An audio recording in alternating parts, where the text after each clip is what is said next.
Hello. Hello student.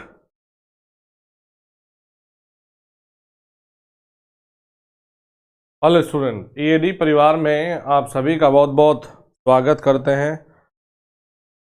सभी विद्यार्थी live बनेंगे।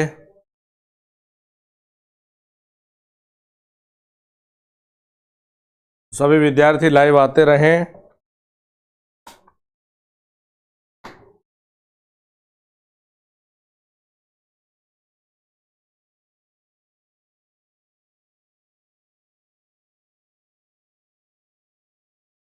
Good morning, good morning.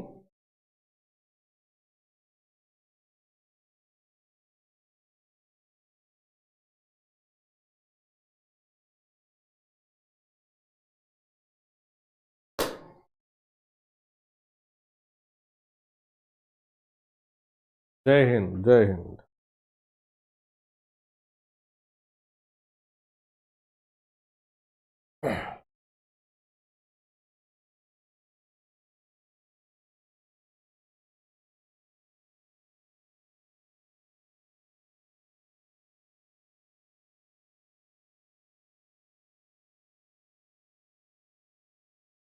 आइए स्टूडेंट स्टार्ट करते हैं।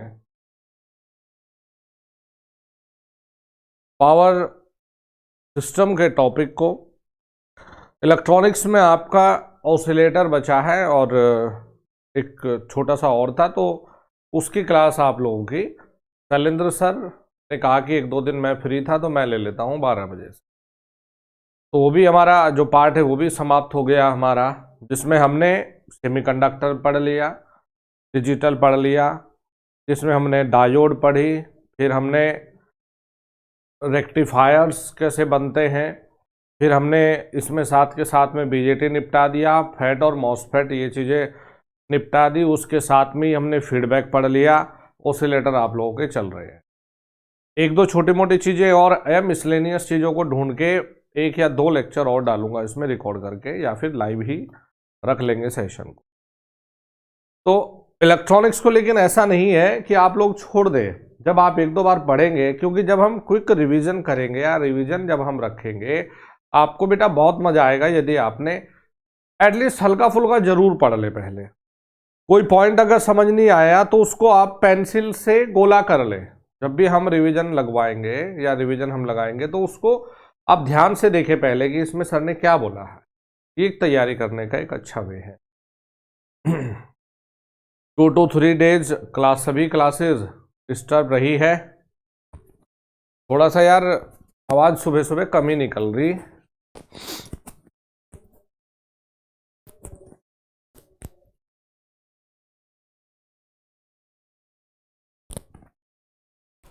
हो गए कुछ माइक वाइक में बाद में देख लेंगे, लेकिन इतनी कम तो नहीं आ रही।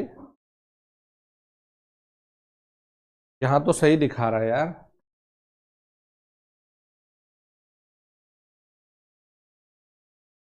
अब कैसी आवाज आ रही है भाई?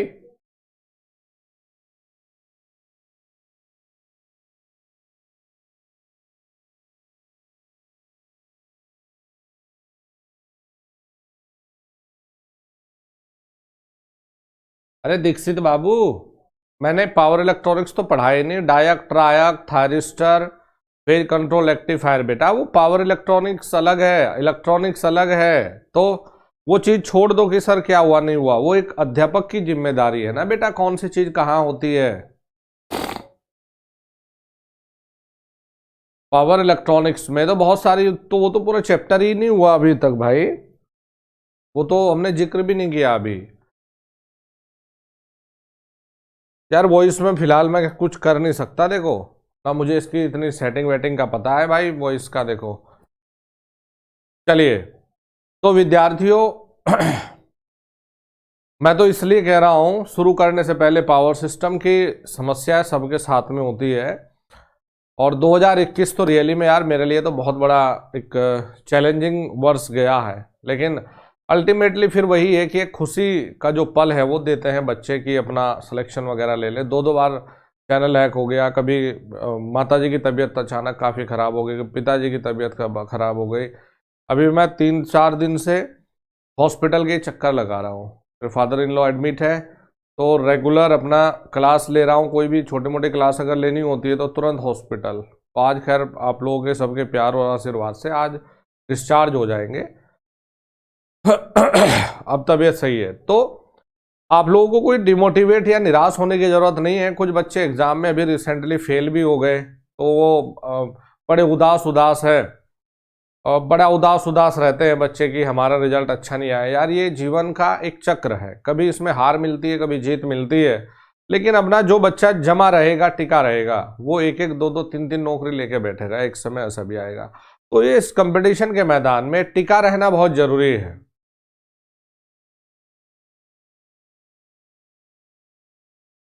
उनको टिका रहना बहुत जरूरी है कंपटीशन के दौर में। और जो टिका रहेगा वो एक के साथ साथ में तीन तीन नौकरी लेके अपना बैठेगा। चलिए जी, तो आइए स्टार्ट करते हैं। गुड मॉर्निंग जी, गुड मॉर्निंग। स्टार्ट करते हैं एक बढ़िया सा सब्जेक्ट, जिसे जानते हैं आप पावर सिस्टम के नाम से।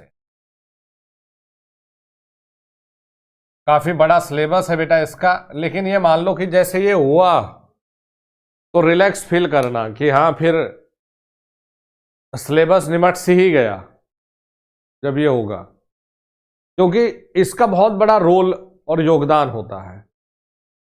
तो इसका जो सिलेबस में जो चीजें हमें स्टडी करनी है,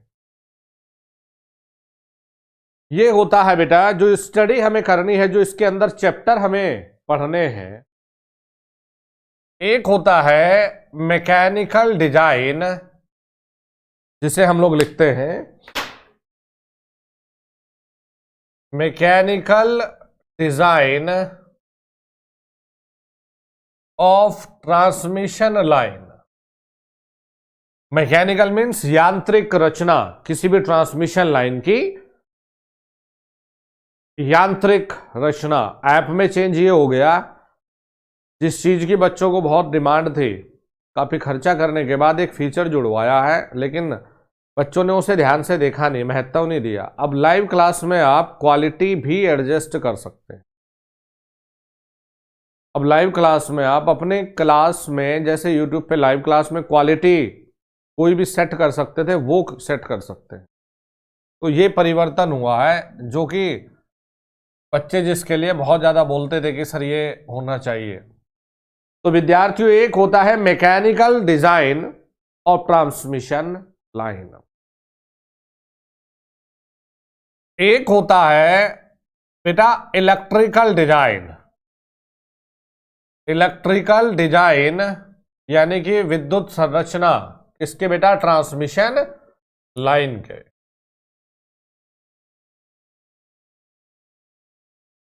एक है हमारी electrical design of transmission line.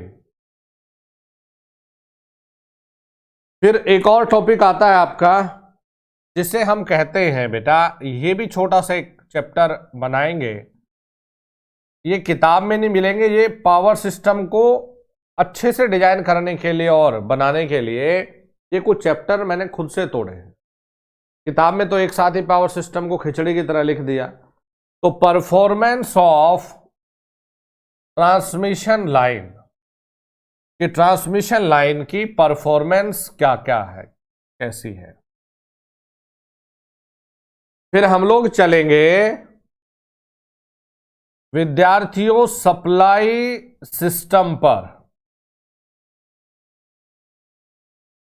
फिर हम चलेंगे सप्लाई सिस्टम पर। सप्लाई सिस्टम के साथ में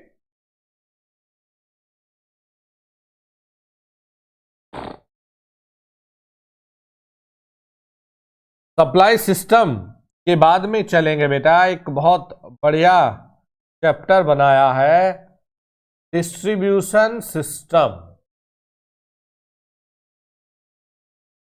डिस्ट्रीब्यूशन सिस्टम जिसमें हम लोग अलग अलग डिस्ट्रीब्यूशन कैसे पढ़ते हैं कि भाई डीसी है, एसी है, क्या फायदा है, क्या नुकसान है। फिर यहां पढ़ेंगे भूमिगत केबल, जिसे कहते हैं अंडरग्राउंड केबल, यानी कि भूमिगत केबल, अंडरग्राउंड केबल। फिर आएंगे भैया हम लोग फॉल्ट पर।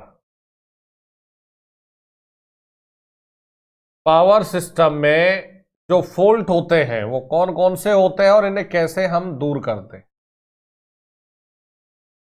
फिर चलेंगे प्यारे बच्चों हम सर्किट ब्रेकर। तो सर्किट ब्रेकर पर अब आईटी वालों के लिए सिर्फ थ्योरी रटना ही जरूरी नहीं, न्यूमेरिकल क्या आता है वो भी जरूरी है।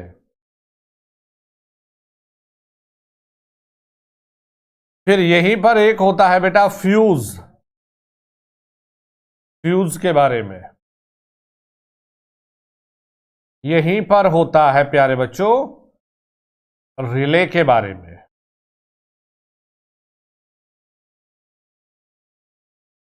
और फिर हम लोग रिले के बाद में पढ़ेंगे सुरक्षा, प्रोटेक्शन ऑफ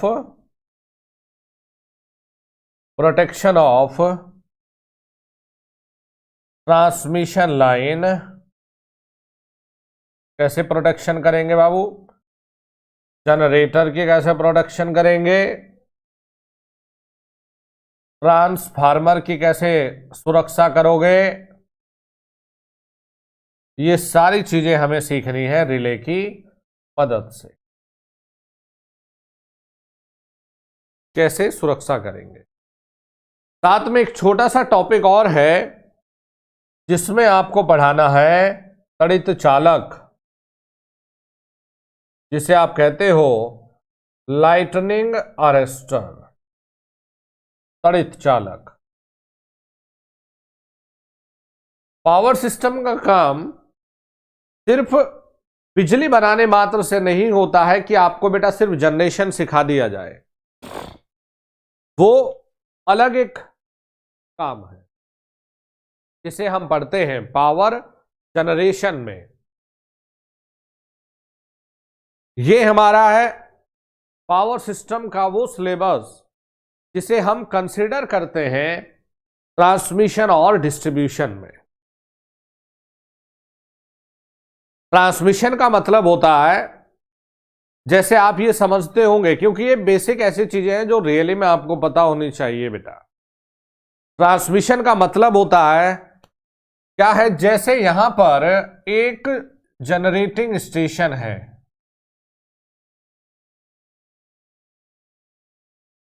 यहां बेटा जनरेटिंग स्टेशन है, जनरेटर लगा है। तो यहां से हम क्या करते हैं, बिजली को हम सीधे नहीं भेजते जनरेटर द्वारा बनाकर। जनरेटर से जो बिजली बनती है उस बिजली को पहले हम हाई वोल्टेज में परिवर्तित करते हैं। ये कौन सा ट्रांसफार्मर है, ये ट्रांसफार्मर लगा होता है यहां स्टेप अप ट्रांसफार्मर। ट्रांसफार्मर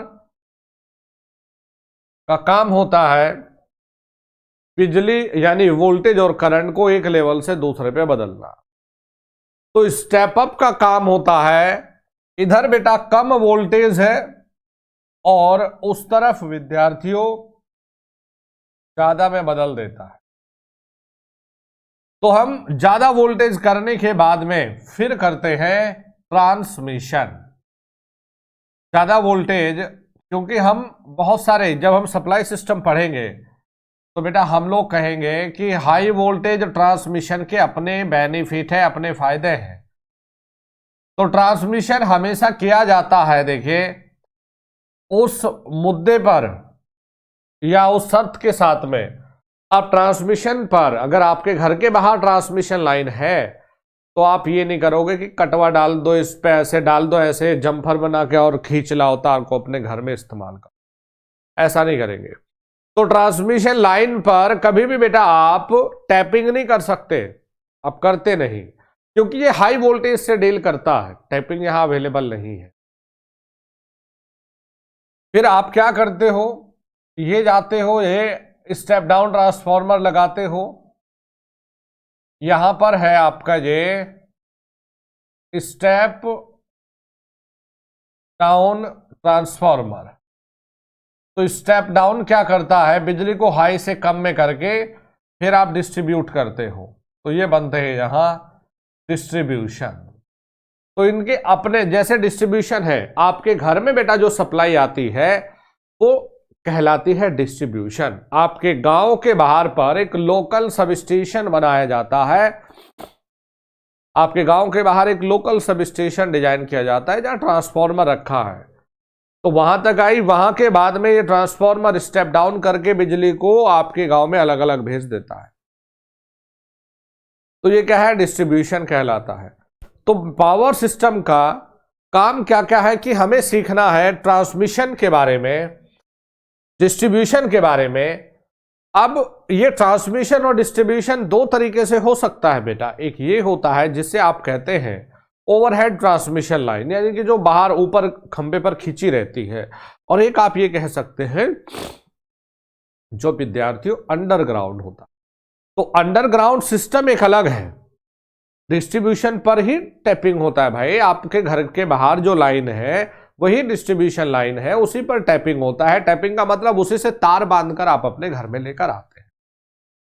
तो हमारा मतलब समझिएगा कि पावर सिस्टम में आप क्या कर रहे हैं कि दो प्रकार से आपके ये ट्रांसमिशन और डिस्ट्रीब्यूशन हो सकता है। एक जमीन के बाहर जो खंभों पर, पोल पर तार खींचे जाते हैं, और एक जमीन के अंदर। तो जमीन के अंदर वाले को हम नाम देते हैं अंडरग्राउंड केबल। अब देखिए सप्लाई सिस्टम का उद्देश्य क्या है कि सप्लाई सिस्टम,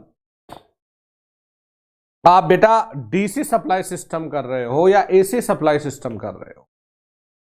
फिर आते हैं देखिए फॉल्ट एनालिसिस। तो फॉल्ट में हम ये पढ़ते हैं कि यदि इस पूरे पावर सिस्टम में कुछ समस्या उत्पन्न हो जाए, समस्या उत्पन्न होने का तात्पर्य हमारा सीधे सीधे होता है प्यारे बच्चों, ये तार टूटकर कई बार जमीन पे गिर जाए, एक तार टूटकर जमीन पर गिर जाए तो क्या होगा, दो तार आपस में टच हो जाए तो क्या होगा, दो तार आपस में टच होकर जमीन पे गिर जाए तो क्या होगा। तो हमारे यहां पावर सिस्टम में फॉल्ट होने की जो संभावनाएं है ये हम दो तरीके से परिभाषित करते हैं। एक होता है हमारा सिमेट्रिकल फॉल्ट और एक होता है अनसिमेट्रिकल फॉल्ट। तो सिमेट्रिकल फॉल्ट की कैटेगरी में आते हैं three phase fault. Three phase fault का मतलब है जब तीनों तार आपस में टच होते हो।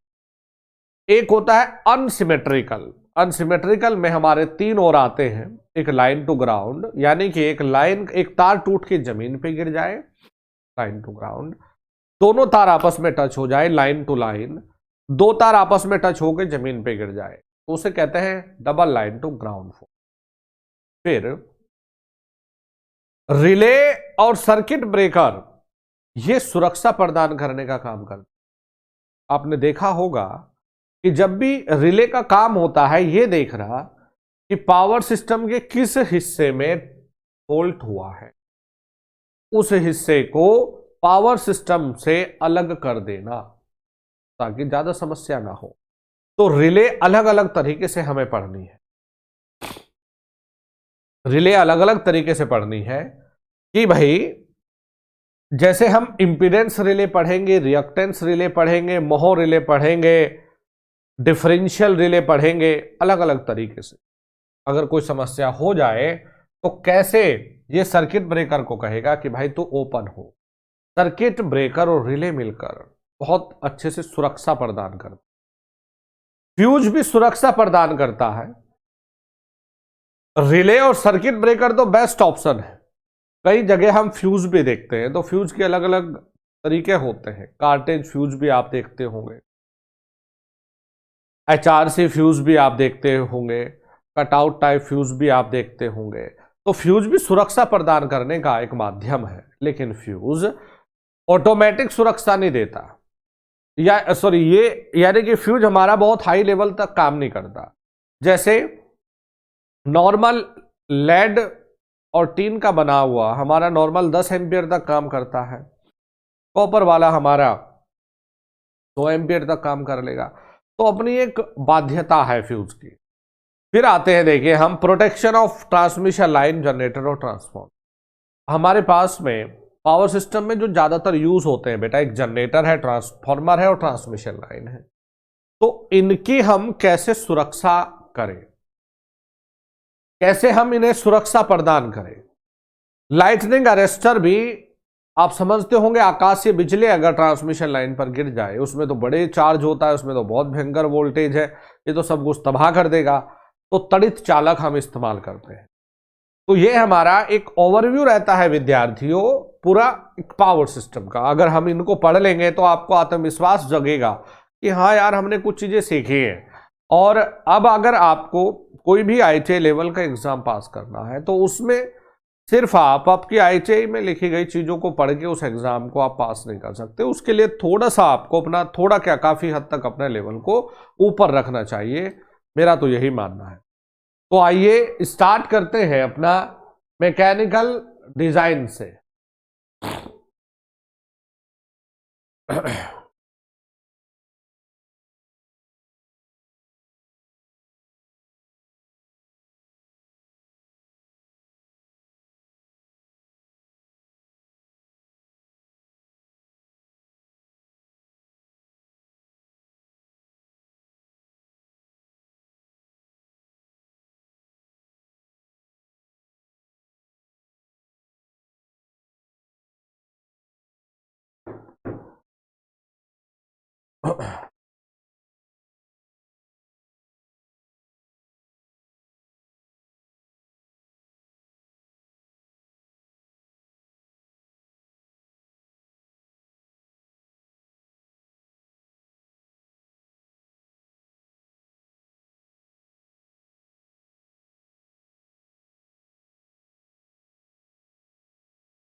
चलिए जी स्टार्ट करते हैं mechanical design.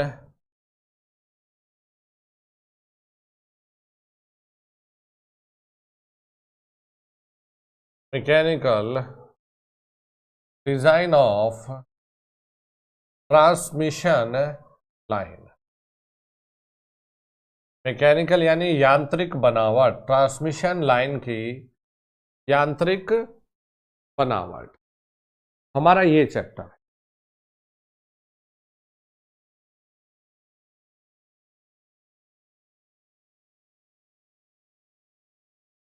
Mechanical design of transmission line यानी ट्रांसमिशन लाइन की बनावट। तो देखिए विद्यार्थियों, ट्रांसमिशन लाइन की अगर हम बनावट की बात करते हैं तो कुछ चीजों के बारे में हमें बेसिक एक अवेयरनेस होना बहुत आवश्यक हो जाता है। जैसे कि हम नॉर्मली अगर किसी भी पावर स्टेशन का एक उदाहरण ले, पावर स्टेशन का मेरा मतलब है जहां बिजली उत्पन्न होती है, जनरेटिंग स्टेशन, चाहे वो हाइड्रो पावर प्लांट है, चाहे वो विद्यार्थियों थर्मल पावर प्लांट है।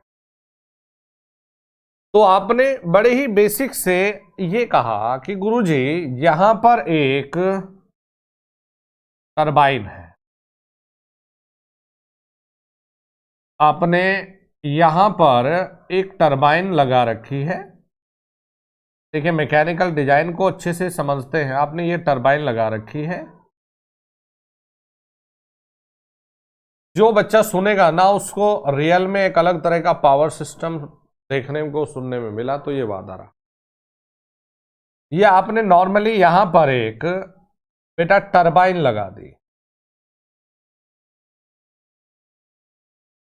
अब इस टरबाइन पर आप ये देखते होंगे कि यहां से अगर मैं हाइड्रो पावर प्लांट की बात करता हूं तो मान लिया यहां से हाइड्रो का मतलब होता है भाई पानी बहना,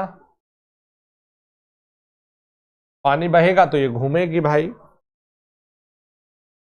और बेटा यहां से जनरेटर जुड़ा होता है, यहां से इससे यांत्रिक रूप से कनेक्ट होता है एक जनरेटर। यांत्रिक रूप से यहां से जुड़ा है, देखिए जनरेटर, ये हमने बना दिया यहां जनरेटर।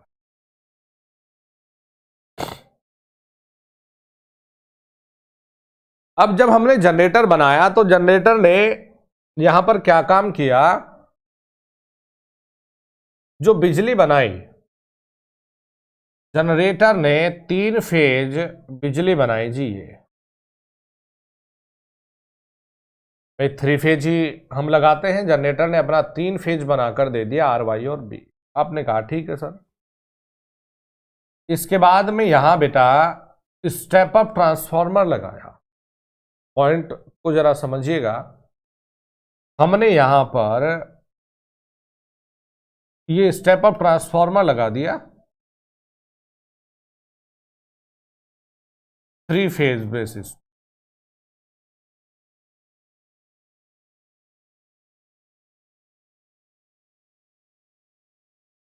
चलिए ये हमारा है 3 फेज स्टेप अप ट्रांसफार्मर।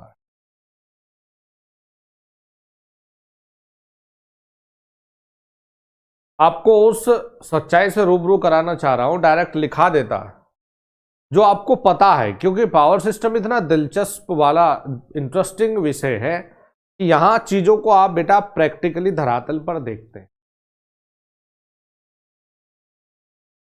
तो यहां से ये देखते हैं, आप पहले ये देखते होंगे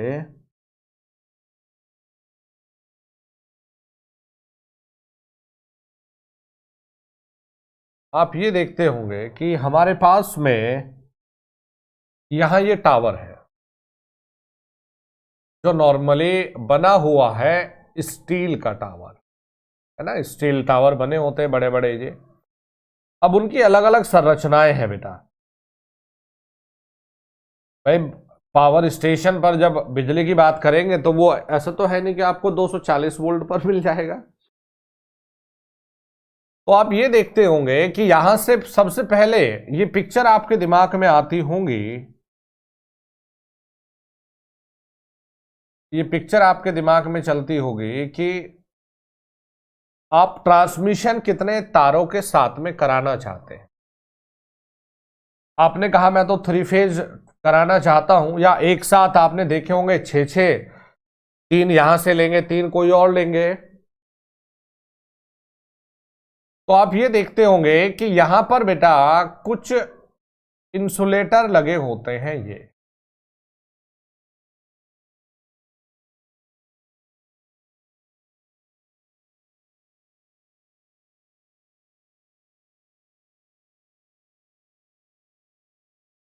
आप ये देखते होंगे कि ये इंसुलेटर लगा है। आप यहां भी यही देखते होंगे कि इस तरह के इंसुलेटर लगे हैं।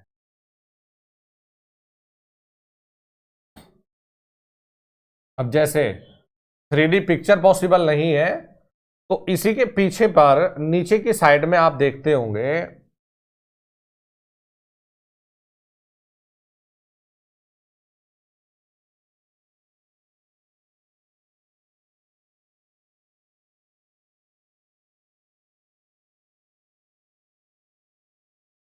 कई बार आप जब जाते हैं रास्ते से तो आपको ये दिखाई देता है। तो इस पर 3 तार या जो भी आपकी आवश्यकता थी, अभी हमने क्या क्या दिखाए कि यहां से एक तरफ अपना इस खंबे पर हमने जब सप्लाई देनी है तो जोड़ना शुरू कर दिया भाई बच्चों। एक को हमने यहां जोड़ दिया, एक को हमने यहां जोड़ दिया, और एक को हमने यहां जोड़, है ना, ठीक है। तो बेटा ये कहलाता है हमारा टावर, जिसे आप लोग कई बार पोल या टावर के नाम से भी जानते हैं। तो क्या पोल या टावर के बिना ये बनावट जरूरी थी? पोल या टावर के बिना तार को ऊपर लटका सकते थे? आप कहेंगे गुरुजी कैसी बात कर रहे हो, संभव ही नहीं था। ये कहलाते हैं यहां पर विद्यार्थियों हमारे लिए इंसुलेटर, जिसे आप कहते हो कुचालक।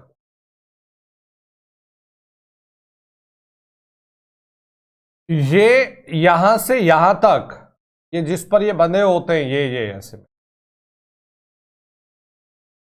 आपने देखा होगा कुछ शेप इस तरह की अपना, जिस पर ये बंधे होते हैं ऐसे में, ये कहलाती है बेटा क्रॉस आर्म्स। ये कहलाती है क्रॉस आर्म्स। फिर इसके बाद में आगे चलते हैं। इसके बाद में कहानी कुछ ये बनती है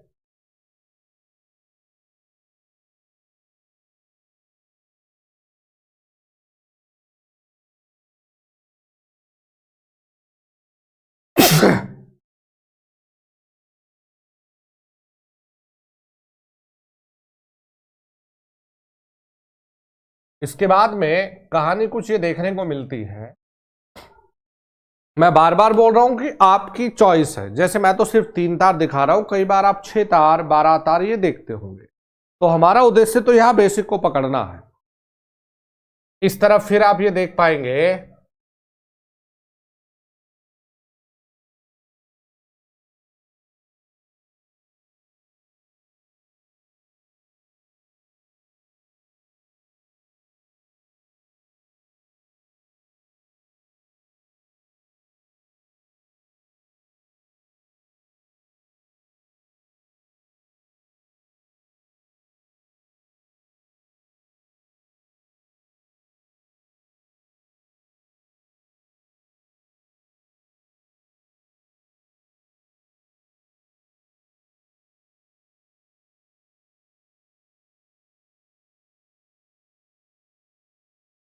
तो अपना वही काम किया आपने, तार को यहां से अपना जोड़ना शुरू किया। तो आप बेटा ये देख पाएंगे कि यहां से तार ऐसे सीधा नहीं जुड़ा होता, जैसे तार थोड़ा झूल के ऐसा जुड़ा होता है। जैसे यहां से जो तार जाएगा ये सीधा नहीं जाएगा, ऐसे थोड़ा झूलता रहेगा, है ना। जैसे यहां से जो तार जाएगा ये थोड़ा ऐसा ना लटकता रहता है। आपने देखे होंगे ये। इसका मतलब ये नहीं सर आपने तो इसके ऊपर ही खींच दिया, ये मतलब नहीं था। आपको ये बनाना था तो आप ये भी कर सकते हो कि इस वाले तार को सीधे आप यहां लगा दो, कोई टेंशन नहीं थी। मतलब हमारा उद्देश्य तो सिर्फ इसको पकड़ना था, समझना था। तो आप ये देखते होंगे कि जो 3 तार है, यार चलो थोड़ा अच्छा लगेगा, इसको ऐसा करते हैं।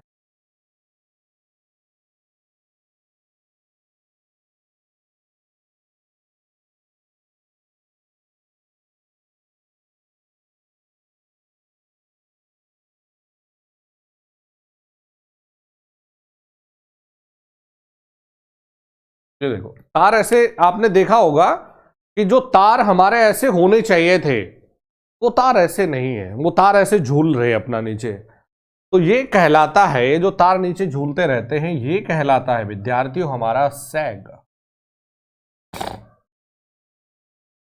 ये बीमारी है सैग। फिर इस टावर के ऊपर पर, सबसे ऊपर यहां पर आपने देखा होगा एक तार खींचा रहता है। ये नॉर्मली सबसे ऊपर तार ये बनाया जाता है अर्थिंग वायर। ये बना होता है बेटा अर्थिंग। फिर आपने एक चीज महसूस की होगी, ये इसलिए बनाकर बताया कि ये हर एक बच्चा इस चीज को देखता है। अगर नहीं देखा तो घर से बाहर निकलोगे, जब भी रास्तों पर चलोगे तो आपको ये चीज दिखाई देगी। और पावर सिस्टम का मतलब ही यही कि दिखाई देने वाली चीजों का। ये ऐसे नहीं है जैसे हम इलेक्ट्रॉनिक्स पढ़ते थे कि हमें इमेजिनेशन करना है कि ये इलेक्ट्रॉन से, ये होल से, यहां हमें दिखाई देती है चीजें। तो अगर हम देखते हैं ये, कई बार आप ये देखते होंगे कि रात को आप गाड़ी से निकले, पैदल निकले और ट्रांसमिशन लाइन है, तो रात को इन तार के ऊपर आपको, इन तार के ऊपर आपको चिंगारी जैसे दिखाई दे रही है। रात को आपको इस तार के ऊपर में चिंगारी जैसे दिखाई दे रही है, या ये कहें कि स्पार्किंग के जैसी हो रही है, चमक आपको दिखाई दे रही है, एकदम चमक आपको दिखाई दे रही है, और आवाज आ रही है, आवाज आ रही है। कई बार आप देखते होंगे अपनी आंखों से दिख जाता है भाई। तो ये चमक जो होती है, स्पार्किंग जो ऐसे तड़ तड़ तड़ ऐसे भी होती है, आवाज आती है सांप के जैसी। तो यही हमारे लिए, यही कहलाता है कोरोना। यही है हमारे लिए कोरोना। तो जब हमने मैकेनिकल डिजाइन और ट्रांसमिशन लाइन के बारे में हम सोचते हैं, तो एक चीज के बारे में हम बड़े क्लियर हैं कि यहां हमारा उद्देश्य लाइन को डिजाइन करना है, बनाना है। और ये हमारे, ये जो आप देख रहे हो, ये क्या है भाई? कंडक्टर है। कंडक्टर का मतलब है चालक है। अलग अलग पदार्थ के चालक होते हैं, अलग अलग पदार्थ के चालक हैं, अलग अलग प्रकार के ये इंसुलेटर भी है। जैसे कई बार आप ये भी देखते होंगे मेरे बच्चों की, आपने कहा सर हमने एक जगह ये भी देखा है कि ये खंबा लगा है, पोल लगा है, ये गांवों में अभी दिख जाएगा तुम्हें। और जहां पर लाइन समाप्त हुई, जहां ये लाइन समाप्त है, या कई बार जहां ये घुमावदार है, यार गुरुजी ऐसा एक इंसुलेटर लगा हुआ है। अगर मैं झूठ बोल रहा हूं तो बताओ, ऐसा लगा हुआ है गुरुजी। और गुरुजी एक चक्कर हमने एक चीज और देखी है, सारी चीज बोर्ड पे तुम्हें ये प्रयास करूंगा कि बना के दिखा दूं। एक चीज हमने और देखी है सर, कि अगर ये हमारा खंबा लगा हुआ है, आपके घर के बाहर ही होगा, देखो। तो सर हमने एक चक्कर और देखा है कि एक इंसुलेटर ऐसा भी है,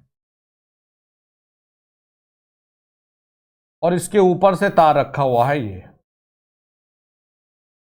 हमने सर ये भी देखा है। सर हमने एक इंसुलेटर और देखा है, वो किस तरह का देखा है? या हमने एक चक्कर और देखा है, हमने एक कहानी और देखी है।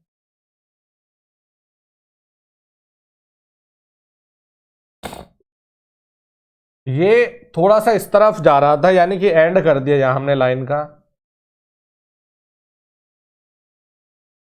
तो ये जहां एंड किया ना, ये इस तरफ झुक रहा था, तो हमने यहां से इसमें एक तार बांधा। तो सर हमें कुछ ये भी देखने को मिला है किस तरह का, और ये जमीन के अंदर गाड़ दिया हमने ये भी देखा है।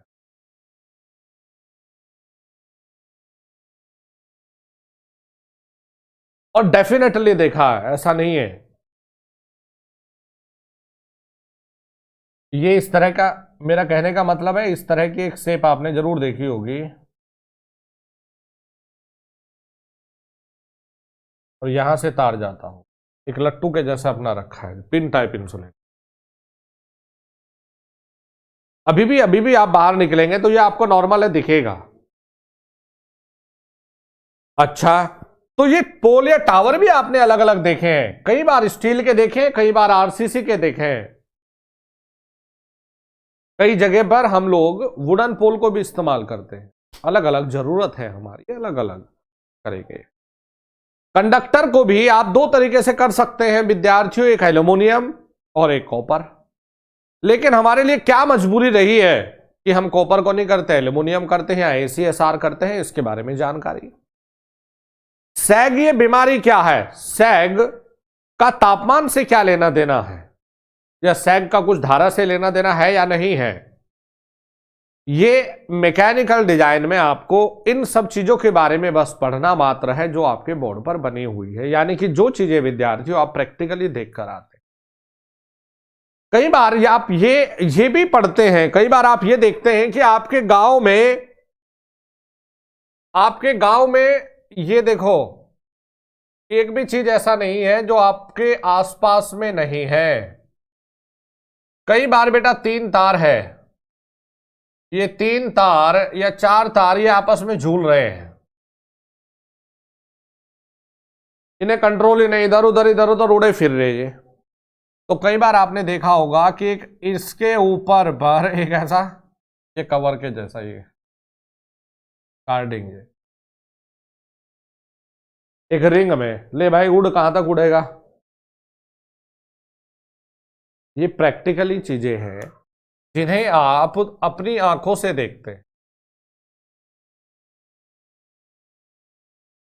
एक ये सिस्टम है। कई बार आपने ये भी देखा होगा भाई कि सर एक चक्कर और है, एक हॉरिजॉन्टल तार होते हैं, यानी कि जब 3 तार इस तरह के हो, 3 तार ऐसे जाए वो हॉरिजॉन्टल है, और जब 3 तार एक दूसरे के ऊपर ऐसे बनाए जाए जैसे ये वर्टिकल है। तो सर कई बार हमने वर्टिकल भी देखे हैं, कई बार हमने हॉरिजॉन्टल भी देखे हैं, कोई बड़ी बात नहीं है, कोई नई बात। तो ये चीजें हैं हमारी मैकेनिकल डिजाइन ऑफ ट्रांसमिशन, यानी ट्रांसमिशन लाइन का किस तरीके से हमें डिजाइन करना है, लाइन को किस तरीके से हमें डिजाइन करना है, और इसमें हमें किस किस चीज की आवश्यकता है, हमें ये पढ़ना है इसमें।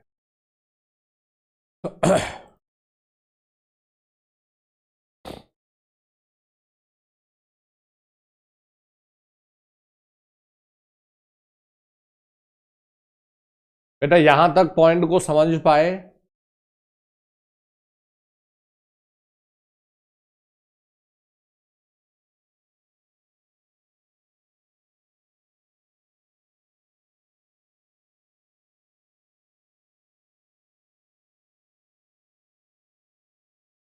यहां तक कहानी सुनी कि हमारा उद्देश्य क्या है मैकेनिकल डिजाइन में? कोई डाउट तो नहीं? यहां तक ठीक है? आपने देखा होगा अपने घर के आसपास अब रास्तों पर ट्रांसमिशन लाइन, डिस्ट्रीब्यूशन लाइन, ये अलग अलग चीजें आपने देखी होंगी, इन्हीं के बारे में बस हमें पढ़ना है। यही हमारा मैकेनिकल डिजाइन।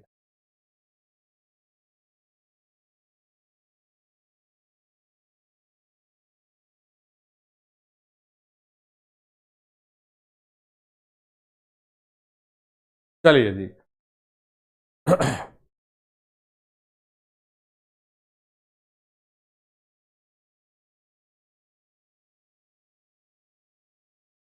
मतलब जब ऐप का हमने कोई अपडेट दिया तो अपडेट कर लो, वॉइस वॉइस की सब दिक्कत दूर हो जाएगी।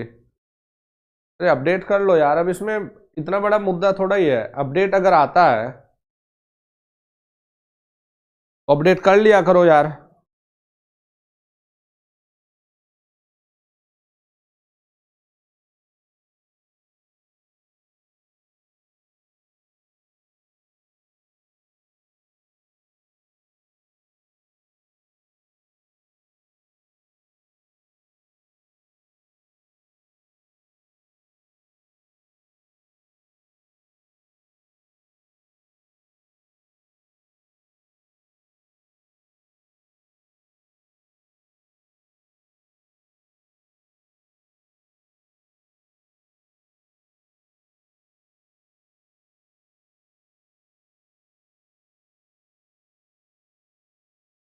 चलिए आइए तो शुरुआत करेंगे हम लोग इंसुलेटर से। Insulator means कुचालक।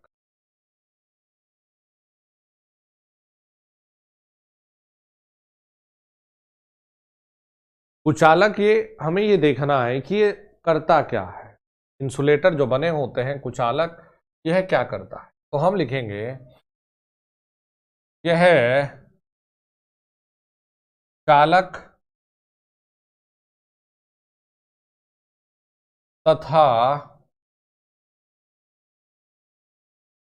चालक मतलब समझ गए, कंडक्टर, यह है कंडक्टर तथा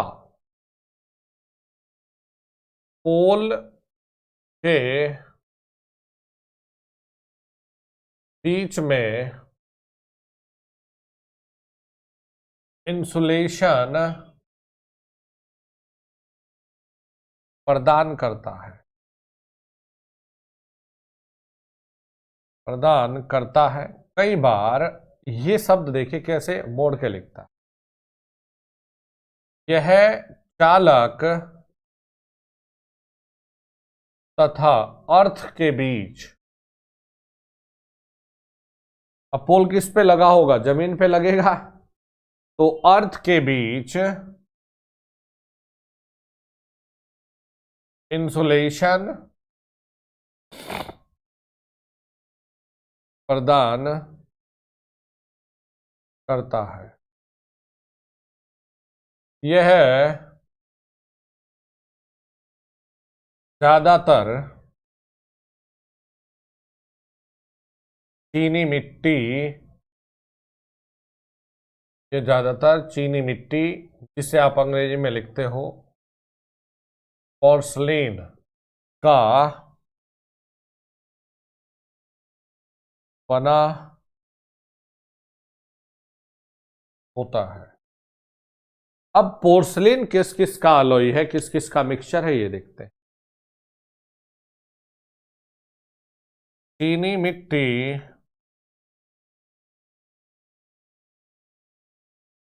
कैओलिन ये पदार्थ है, फ्लेट्सफर तथा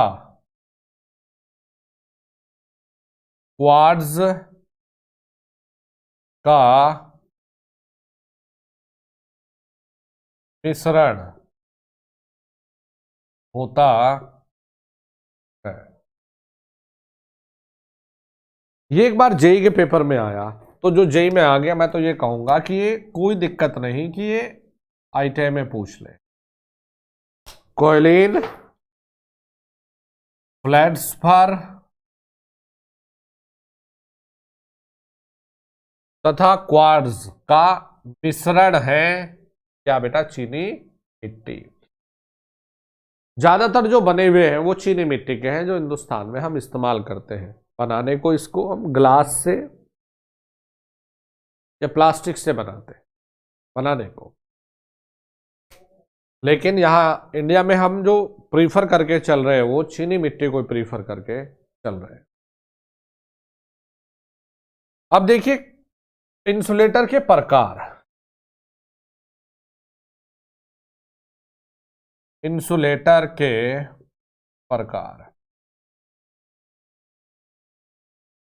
क्या क्या प्रकार के इंसुलेटर हैं जो न्यूमेरिकल के लिए सबसे ज्यादा जरूरी है। एक होता है विद्यार्थी हमारा ये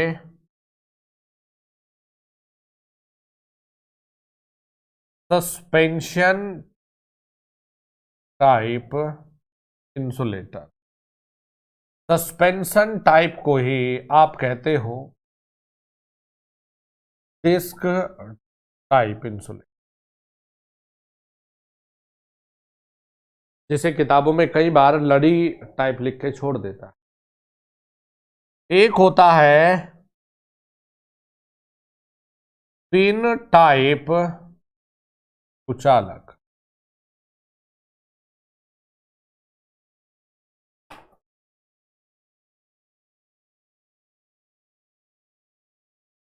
एक है बेटा यहां स्ट्रेन टाइप।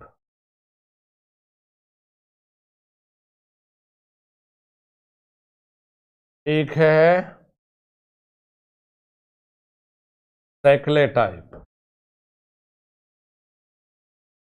एक है हमारा पोस्ट टाइप।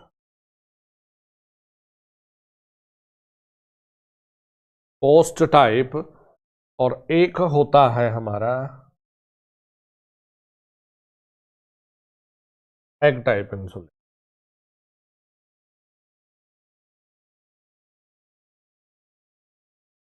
तो ये हमारे बड़े ही नॉर्मल नॉर्मल से बेटा इंसुलेटर के टाइप है। सबसे पहले विद्यार्थियों हम लोग चलेंगे सस्पेंशन टाइप इंसुलेटर पर, जो हमें एक्सप्लेन करना है। तो यहां चलेंगे हम सस्पेंशन टाइप इंसुलेटर। तो सस्पेंशन टाइप इंसुलेटर याद रखिएगा, यह ट्रांसमिशन लाइंस में सबसे ज्यादा यूज होने वाला इंसुलेटर है।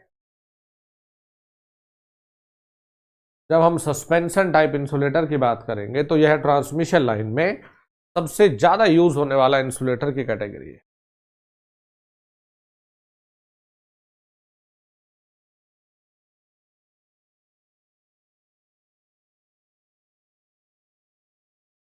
थोड़ा सा हिस्सा ब्लर जैसा।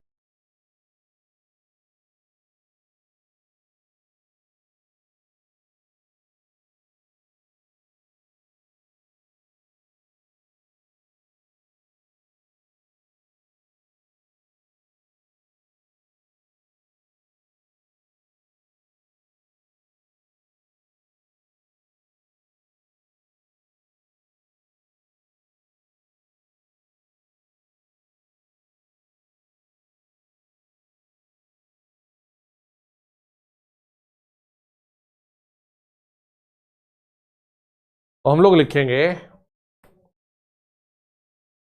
यह है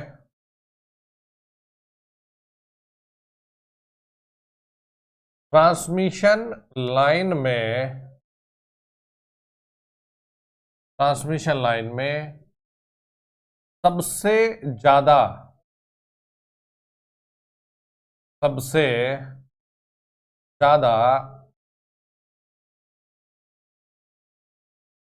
इस्तेमाल होने वाला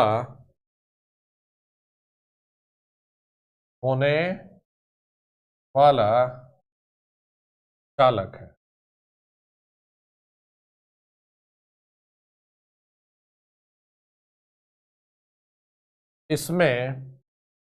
इसे कई सारी कड़ी या डिस्क को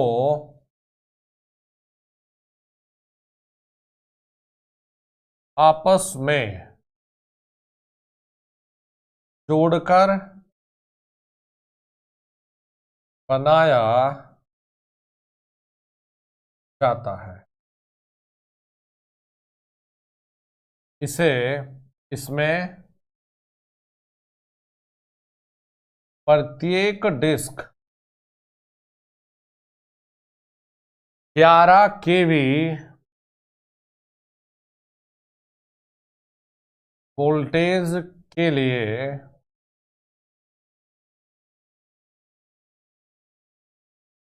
बनती है। मतलब एक डिस्क 11 केवी वोल्टेज के लिए काम कर सकती है। तो बेटा ये बना कैसा होता है, पहले यहां पर चलेंगे। आपने ये देखा होगा और बिल्कुल देखा होगा, मैं जबरदस्ती नहीं बोल रहा भाई आपको। आपने ये देखा होगा कि एक इंसुलेटर अभी मैंने बनाया भी था,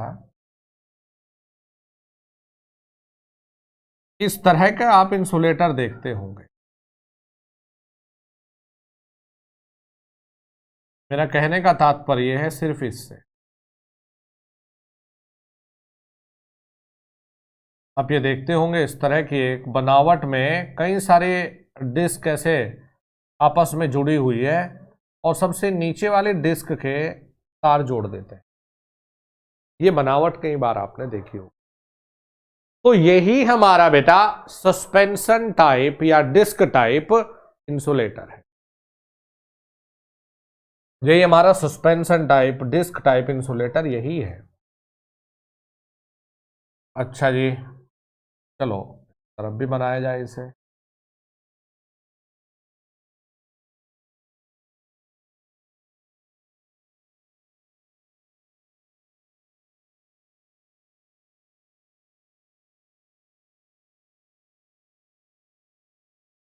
तो तार कहां जुड़ा है? सबसे नीचे। थोड़ा और बारीकी से चलते हैं और समझने का प्रयास ये करते हैं इस इंसुलेटर में कि सर देखो, आपने ये तो बात सही है, इंसुलेटर बना दिया, हमने देखा भी है, हम समझ भी गए, लेकिन सर हम इसमें पढ़ना क्या चाहते हैं ये बताओ। तो इस लड़ी को एक को थोड़ा सा और बारीकी से समझने का प्रयास कर लेते हैं बेटा। ये इंसुलेटर है। अब इस इंसुलेटर को, ये एक डिस्क है, एक और डिस्क ये है, एक और डिस्क ये है। इसको बारीकी से समझना चाहते हैं। ये जो दो डिस्क आपस में जुड़ती है, ये सर कैसे जुड़ती है?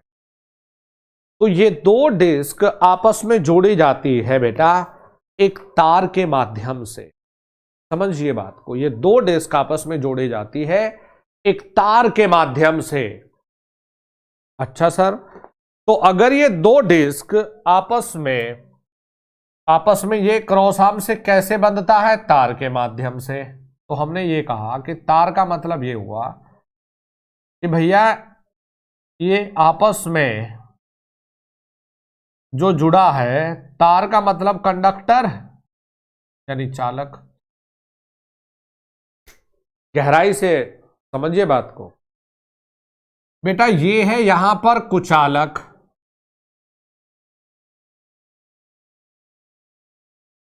क्योंकि ये तो चीनी मिट्टी का है, और ये आपस में ये है यहां पर चालक, तो बांधने के ये भी चालक है, ये भी चालक है। पॉइंट को समझिए पहले। हाँ जी सर, बात तो सही है।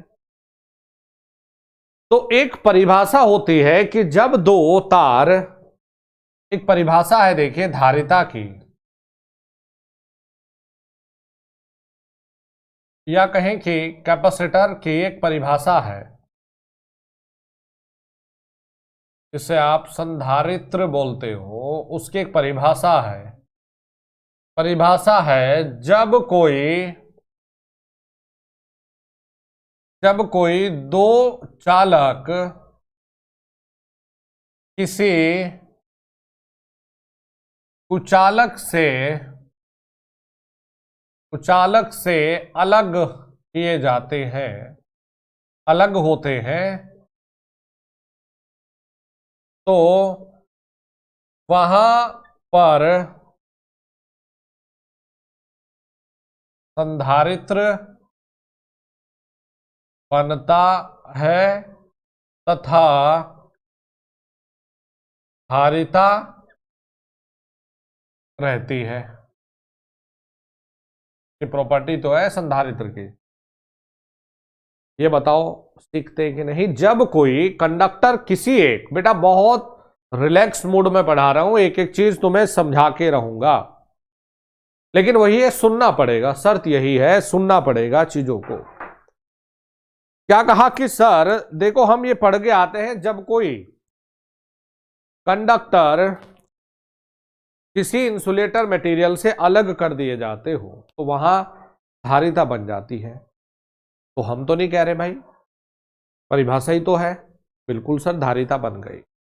तो भैया इसकी वजह से ये देखने को मिलता है तुम्हें कुछ इस तरह से। भाई एक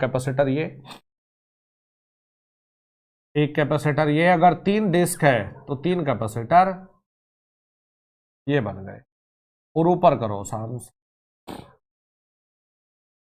अब ये सेम डिस्क होती है और समान तार से बंधी होती है, तो जो कैपेसिटेंस आएगा, ये सी आया, ये भी सी आया और ये भी सी आया, तो ये कहलाता है सेल्फ कैपेसिटेंस। स्वयं में आता है ये अपने आप में, स्वतः धारिता।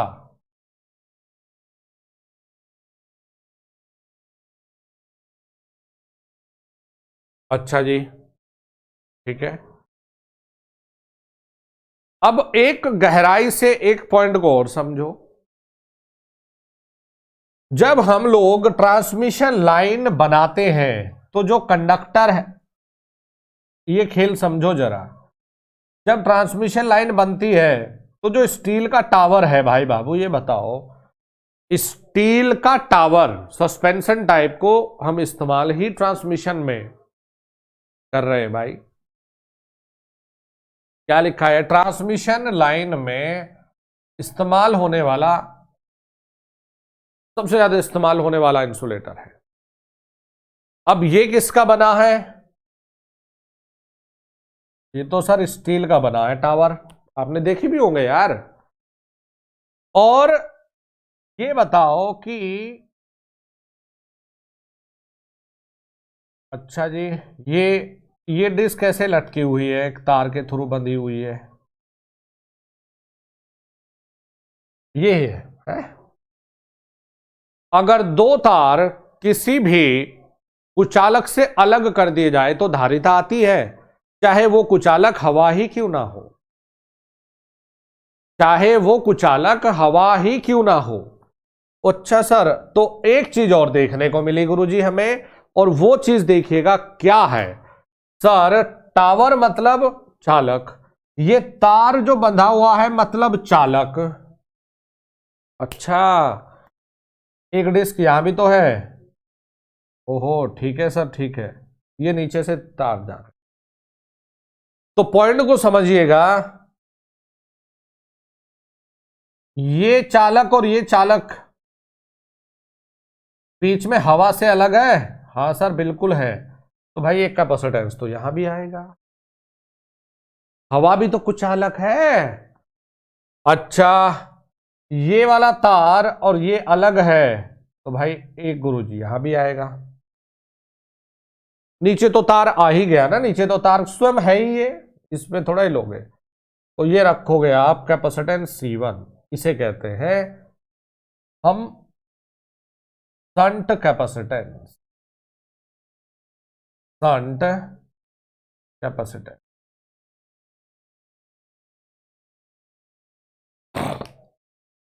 ये किसके कारण आया है? ये बीच में देखो, अभी स्टील जमीन से लगी है,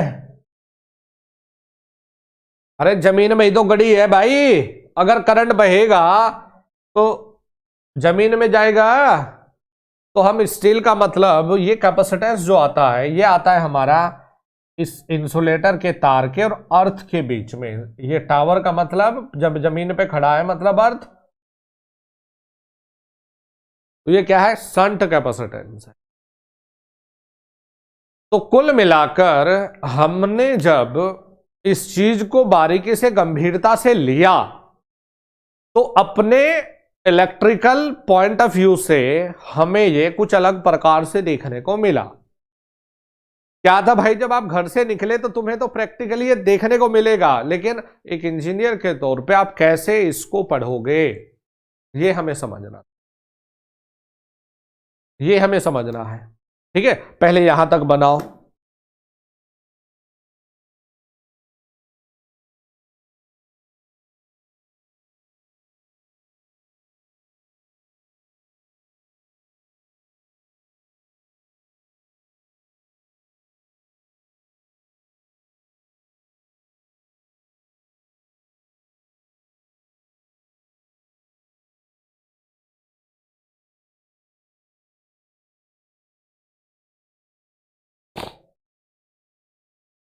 भाई बनाए यहां तक, बताओ समझ आ गया?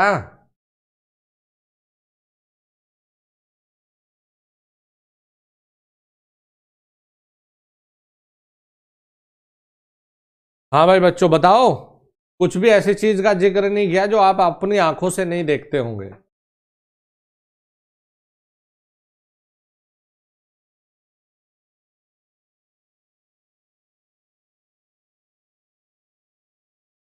अक्षय जी अपडेट कर लो भाई, अपडेट कर लो, कब से चिल्ला रहा हूं, अपडेट आता है तो अपडेट कर लिया करो, बाकी लोगों का तो सही चल रहा है भाई ऐप।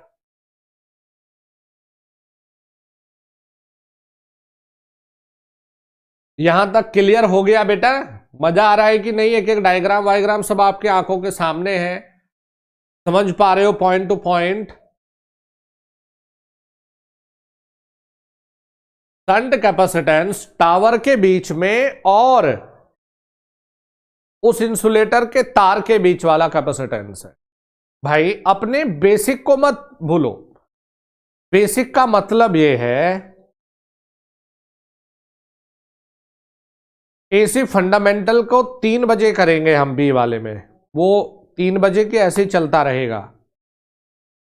यहां 2 घंटे 3 घंटे, कभी कभी सुबह 6 से 9 या 7 से 9, यहां इसको करेंगे तो अतिरिक्त क्लास ये ऐसे चलाएंगे, क्योंकि ये खत्म हो गया तो बहुत बड़ा एक सेक्शन खत्म हो जाएगा। 2-3 घंटे सुबह ही पावर सिस्टम मार दिया करेंगे। चलो फिर आगे बढ़ते हैं।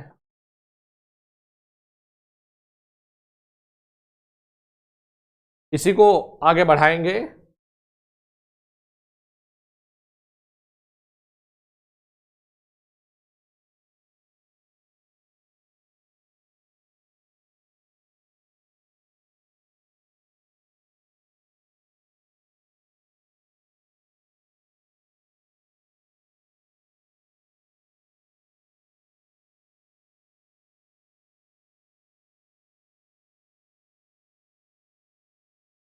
अब आगे चलते हैं भाई। तो हमने ये देखा है कि जो हमारे पास ये टावर आया,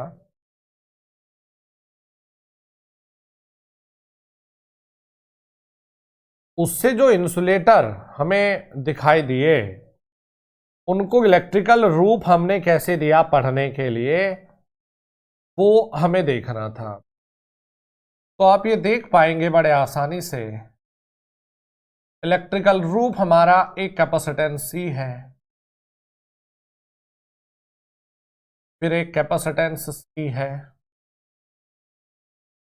फिर एक कैपेसिटेंस C है, और सबसे नीचे यहां एक तार है। एक अभी सिर्फ ये देखिएगा, ठीक है भाई बच्चों, अभी सिर्फ इसको देखिए। क्या ऑब्जेक्टिव निकाल के तुम्हारे हाथ में रखते हैं कि देखो बेटा ये ऑब्जेक्ट। अभी हमने शंट कैपेसिटेंस का प्रभाव नहीं लिया, और हम पढ़ाई जो कर रहे हैं, जब एक तार के आधार पे हम पढ़ाई करते हैं तो ये कहलाता है फेज। तो माना हमने ये कहा कि ट्रांसमिशन लाइन में जो फेज वोल्टेज है वो V है। V का मतलब है यहां फेज ट्रांसमिशन वोल्टेज। अच्छा जी, बिल्कुल ठीक है।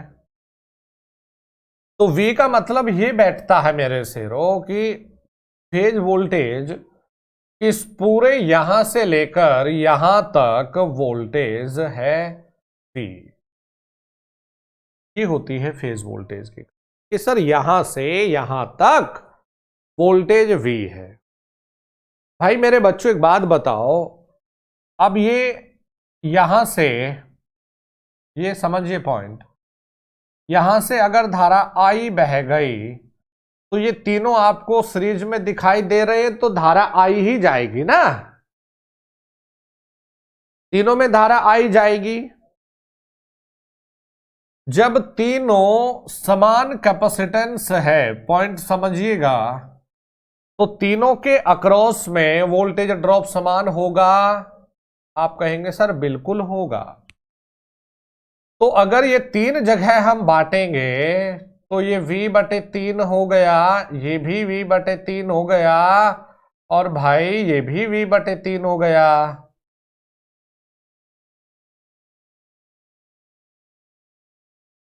ये भी V/3। भाई टोटल वोल्टेज V को 3 जगह बांटना है बराबर में, तो V/3 V/3 V/3 हो गया। अभी हमने शंट कैपेसिटेंस के प्रभाव को लिया ही नहीं। अच्छा जी ठीक है सर। तो विद्यार्थियों यहां पर एक टर्म होता है लड़ी दक्षता, जिसे आप लिखते हो स्ट्रिंग एफिशिएंसी। स्ट्रिंग एफिशिएंसी, लड़ी दक्षता। अच्छा जी, तो इसका सूत्र होता है टोटल वोल्टेज, यानी कि कुल वोल्टेज बटे में लड़ी यानी कि डिस्क की संख्या, डिस्क की संख्या गुणा चालक के पास वाले डिस्क में वोल्टेज, डिस्क में वोल्टेज। पॉइंट को समझिए, कुल वोल्टेज बटे डिस्क की संख्या गुणा चालक के पास वाले डिस्क में वोल्टेज। तो लड़ी दक्षता को हम प्रदर्शित ये कर दे भाई, एफिशिएंसी को जीटा ईटा जो आप कहें। कुल वोल्टेज V है, हाँ गुरुजी। डिस्क की संख्या 3 है, हाँ जी। चालक के पास वाली कौन सी डिस्क है, ये देखो चचा, ये तो V/3 जी। 3 से 3 कटा, V से V कटा तो 1 आ गया जी। और प्रतिशत में अगर कहें तो भैया 100% आ गई। यानी कि इस स्थिति में यह इंसुलेटर 100% दक्षता के साथ में काम करता है।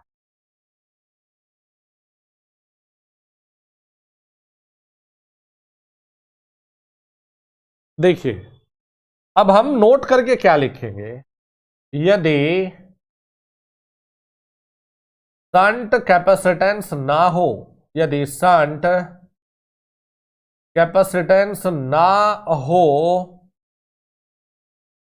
तो इस स्थिति में, इस स्थिति में प्रत्येक डिस्क में बराबर वोल्टेज का बंटवारा हो, बराबर वोल्टेज का बंटवारा होगा तथा सभी डिस्क में समान धारा बहेगी व लड़ी दक्षता 100% होगी। यानी कि ये एक इंसुलेटर 100% ईमानदारी से अपना कार्य कर रहा है। कब बेटा, जब ये शंट कैपेसिटेंस नहीं लिया हो। फिर देखिए, आप ये भी तो सीख कर आते हो, हाँ भाई बच्चों, कि डीसी के लिए कैपेसिटेंस का रोल ही नहीं है। ये भी तो सीख के आते हो कि डीसी के लिए कैपेसिटेंस एक ओपन की तरीके से काम करता है।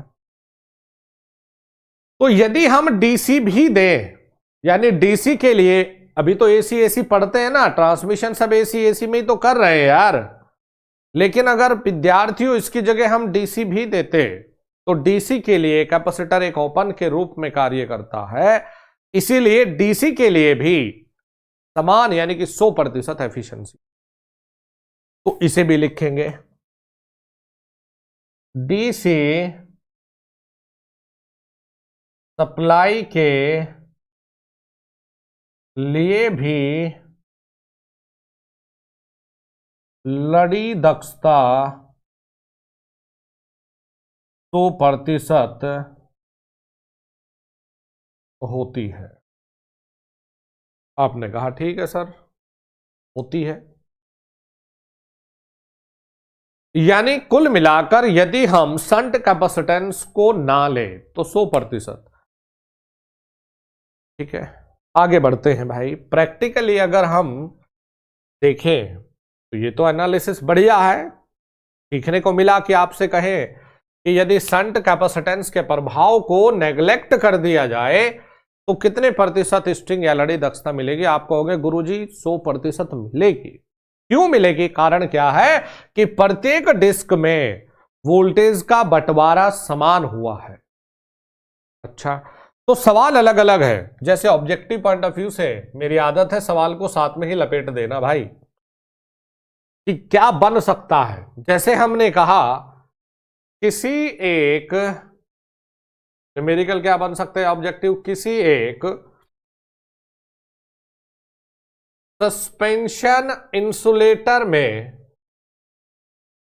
सस्पेंशन इंसुलेटर में, किसी एक सस्पेंशन इंसुलेटर में शंट कैपेसिटेंस, शंट कैपेसिटेंस का प्रभाव नहीं लिया है, नहीं लिया है, तो लड़ी दक्षता कितनी होगी? लड़ी दक्षता कितनी होगी? तो भाई ऑप्शन में आपको क्या देखना है कि गुरुजी कितनी क्या होगी? आंसर होगा 100% होगी। ठीक है। या दूसरा रूप यह हो सकता था, किसी एक सस्पेंशन कुचालक में, कुचालक में प्रत्येक डिस्क में वोल्टेज का बंटवारा, वोल्टेज का बंटवारा बराबर होता है, बराबर होता है, तो लड़ी दक्षता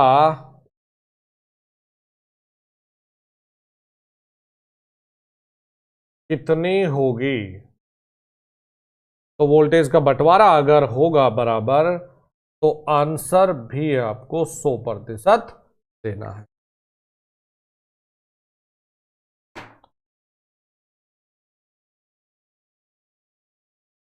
आंसर कितना देना है आपको? 100%।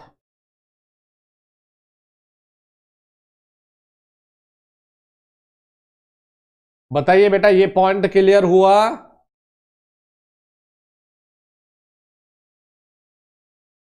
प्यारे बच्चों, ये पॉइंट क्लियर हुआ?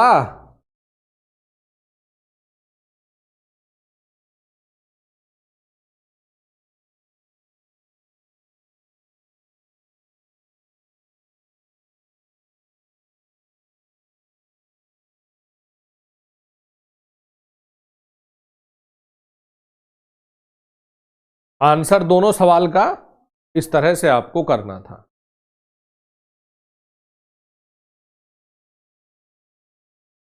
ठीक है भाई बच्चों, चलिए आगे चलते हैं यहां से।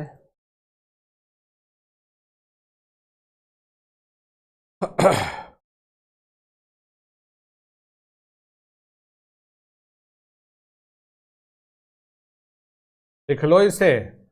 आप अलग से बनाएंगे ये चित्र, तो तुम टीचर थोड़ा ही हो, है भाई? तुम टीचर थोड़ा ही है कि तुम्हें सुविधा मिलेगी। आप अलग से ही चित्र बनाओगे दोबारा, देखो कौन सा। जो रटवाने की चीजें हैं रटवाएंगे, जो समझाने की चीजें हैं समझाएंगे, जो जिस लेवल की चीजें हैं उस लेवल की चीजें मिलेंगी। भाई बच्चों, हमने यहां पर अब शंट कैपेसिटेंस लगा दिया, तो एक शंट कैपेसिटेंस भाई बच्चों ये है, और एक शंट कैपेसिटेंस भाई बच्चों ये है, C1 है। इसमें अब वोल्टेज ये V3 है, ये V2 है और ये V1। प्रत्येक डिस्क में वोल्टेज अलग अलग हो जाएगी जैसे ही शंट कैपेसिटेंस लगता है। कैसे? यहां से करंट चलेगा ज्यादा, ये तो तार के पास में है, लेकिन जब ये शंट कैपेसिटेंस मिलता है तो आपको पता है नोड पर जाके बंटवारा होना तय है। तो इसमें जो करंट गया भाई मेरे से वो ले लिया कैपिटल I2 और इधर ले लिया स्मॉल I2। फिर ये I2 का बंटवारा फिर यहां हो जाना है, ये हो गया I1 और गुरुजी ये हो गया स्मॉल I1। अच्छा, तो करंट जैसे जैसे तार पास में है, देखो इसमें करंट सबसे ज्यादा, फिर और कम, फिर और कम, यही तो हो रहा है। तो भाई जहां करंट ज्यादा वहां वोल्टेज और ड्रॉप भी ज्यादा। तो जब शंट कैपेसिटेंस का प्रभाव आता है तो कंडक्टर के पास वाली डिस्क में सबसे अधिक, लिखो इसे, जब शंट कैपेसिटेंस का प्रभाव आता है तो चालक या कंडक्टर के पास वाले डिस्क में सबसे अधिक वोल्टेज होती है तथा क्रॉस आर्म्स के पास में, ये दबा दे, क्रॉस आर्म्स के पास वाली डिस्क में सबसे कम वोल्टेज होती है, सबसे कम वोल्टेज होती है। यानी कि V3 बड़ा है V2 से और बड़ा है V1 से मेरे बच्चे। अच्छा ठीक है सर, कोई बात नहीं।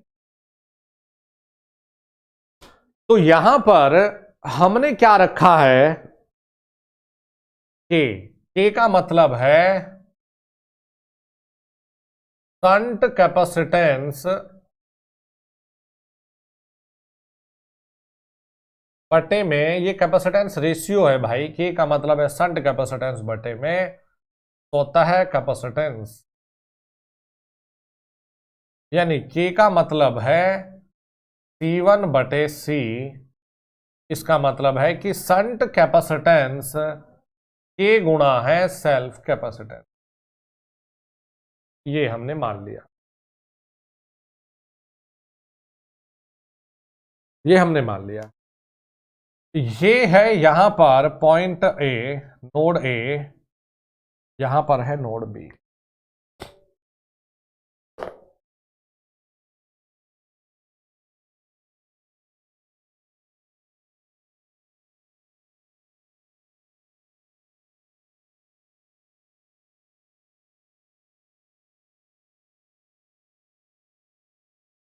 देखो बेटा, हमें ये जरूर पता है कि V बराबर में आई एक्स सी लिखा जाता है कैपेसिटर के लिए, और V बराबर में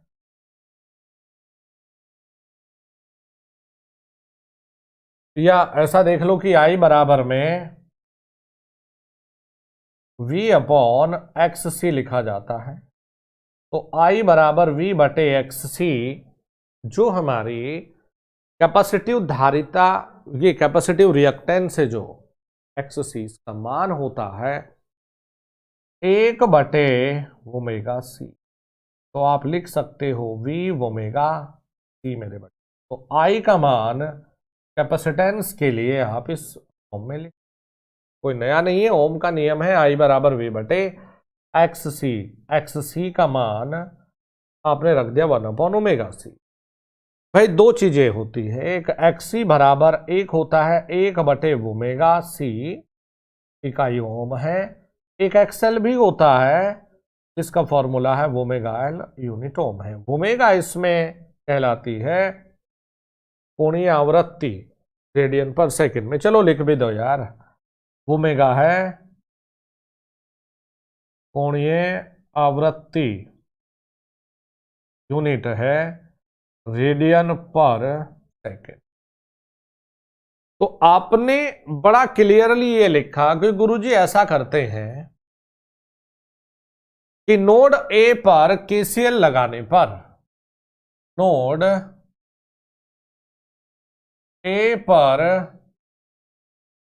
केसीएल लगाने पर, देखो हल कैसे करते हैं सर्किट को, ये छोड़ेंगे नहीं भाई, करके चलो। अभी जैसे जैसे क्लास और आगे जाएगी अपने आप, तो आप बोलते हो क्लास लंबी रखा करो, क्लास अगर लंबी रखता हो तो आप लोग 2 घंटे तो देख नहीं पाते यार, अब 3 घंटे 4 घंटे क्या क्लास पढ़ोगे। और जो इस कंपटीशन के माहौल में 2 घंटे पढ़ाई नहीं कर सकता वो नौकरी के सपने देखे भी ना, ये कड़वा सच है। जो इस कंपटीशन के माहौल में टिक नहीं सकता, पढ़ नहीं सकता, ये तो वो चीज है जो पेपर में बरसात होती है जहां से सवालों की, ये पढ़ रहे हैं हम पावर सिस्टम। तो नोड ए पर केसीएल, आने वाली धारा का मान I2 और जाने वाली धारा का मान I1 और स्मॉल I1, ये हम केसीएल में पढ़ के आते हैं। आने वाली धारा का मान जाने वाली धारा के मान के बराबर है। अब देखो I2 हमें लिखना है, तो इस वाले डिस्क के क्रॉस में वोल्टेज कितनी है V2, तो वोल्टेज कितनी है V2, तो ये हो गया V2 ओमेगा, सबके लिए सेम है। कैपेसिटेंस कितना है C, ठीक है C, बराबर में I1 में वोल्टेज कितनी है V1 omega C plus I1 के लिए जब आप वोल्टेज नापोगे तो आप हमेशा यहां से शुरू करोगे बेटा, तो यहां से यहां तक वोल्टेज कितनी है हमेशा, चाहे नीचे वाली के लिए यहां, क्योंकि संट में है तो यहां से ही नपेगी, तो कितनी है यहां से यहां V1, तो ये आपने कर दिया यहां V1 ओमेगा C1, क्योंकि इसका कैपेसिटेंस C1। देखो इस फॉर्मूले के हिसाब,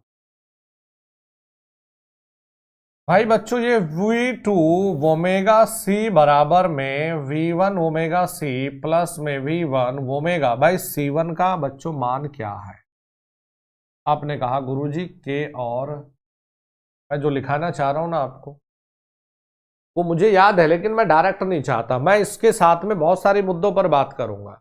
जैसे कुछ बच्चे केसीएल भूल गए तो वो केसीएल, कुछ बच्चे एक्सेल का मान भूल गए तो ये, तो भाई पूरे में से यहां से omega C omega C omega C, तो हमने कहा V2 ओमेगा सी हमने कॉमन ले लिया, तो V1 प्लस V1 और K, तो ये हमने काट दिया, तो V2 बराबर हमें मिला V1 प्लस V1 K, जिसे हम लिख सकते हैं V1 1 प्लस, समीकरण नंबर 1, ठीक है। फिर दूसरी बात, नोड बी पर केसीएल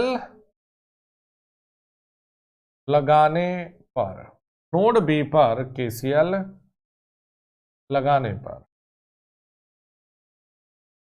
तो आने वाली धारा क्या है I3 है, जाने वाली क्या है I2 प्लस स्मॉल, देखो ना इस पे आया ये और बाहर ये गया, तो I3 का मान, वोल्टेज कितनी है V3 ओमेगा C, I2 का मान क्या है V2 omega C plus, shunt के लिए जब भी लिखेंगे तो नपेगी कहां, यहां से, तो यहां से यहां V1 है और फिर V2 है, तो टोटल वोल्टेज हो गई V1 प्लस V2 और ओमेगा C1, तो V3 omega C, V2 omega C, V1 plus V2 omega, और C1 का मान है K और C, तो बेटा ओमेगा C कॉमन लेके फिर कट जाएगा, यहां आ गया V3 बराबर में V2 plus V1 plus V2 और K। भाई बच्चों एक काम करो, V3 बराबर में V2 का मान रखना जरा यहां, तो V2 का मान है V1 plus V1 K plus में V1 प्लस V2 का मान क्या है? V1 प्लस V1 के, भाई V2 का मान यहां रख दिया और ये कर दिया आपने K। तो V3 बराबर में V1 प्लस V1 के, V1 कितना हो गया? 2V1 और K से गुणा, तो 2V1 के प्लस में V1 के स्क्वायर। हल करके हमें मिल गया V1 प्लस 3V1 के प्लस V1 के स्क्वायर, या इसी को आप लिख सकते हो V1 1 प्लस 3K प्लस के स्क्वायर। ये आगे समीकरण नंबर 2।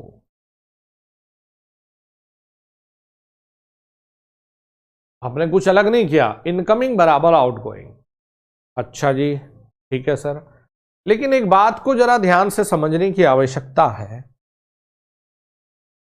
एक पॉइंट को जरा ध्यान से समझने की आवश्यकता क्या है कि हम जानते